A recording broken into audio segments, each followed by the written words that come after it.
কে 500 টাকার জায়গায় 1000 টাকা দিলে ওয়াজের বা মোনাজাতের ভাষা পরিবর্তন হয়ে যায়, এদের কথার কোনো উত্তর আমি দিতে চাই না। এদেরকে আমার এত বেশি করুণা হয়।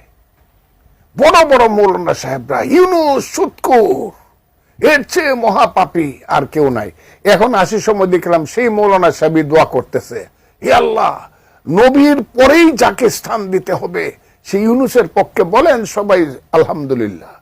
এদের কথার এই 500 টাকা 1000 টাকা যারা মানুষের ঘরে খায়া লিল্লা খায়া যারা বড় হইয়া বড় বড় কথা বলে, এদের কথা এদের কোনো সেন্স কাজ করে বলে আমি মনে করি না। তবে আমি একটা কথা বলি, এরা হইল মোল্লা মুন্সি। মোল্লাতন্ত্র কিন্তু ইসলাম নয়, ইসলাম কিন্তু মহান। মোল্লাতন্ত্র চিরদিন ইসলামকে ছোট করেছে। কাজে এই বাংলাদেশে মোল্লাতন্ত্র হয়েছে আর ধর্মের নামে ব্যবসা শুরু হয়েছে।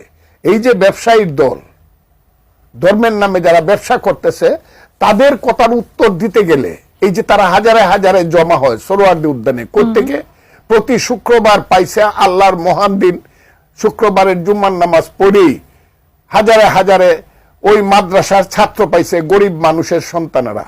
আমি আজকে পরিষ্কারভাবে বলতেছি, মাদ্রাসাতে যারা লেখাপড়া করে এরা খুব সাধারণ গরিব ঘরের সন্তান, বেশিরভাগ অন্তত 96-7%।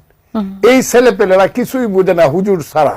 এরা থাকে মাদ্রাসায়, খায় লিল্লার টাকা, এরা মানুষের অনুদানে খায়। নিজের জীবন সম্পর্কে এদের যে ধারণা হয় সেই ধারণা হইলো হুজুর যা বলে তাই শুনতে হবে।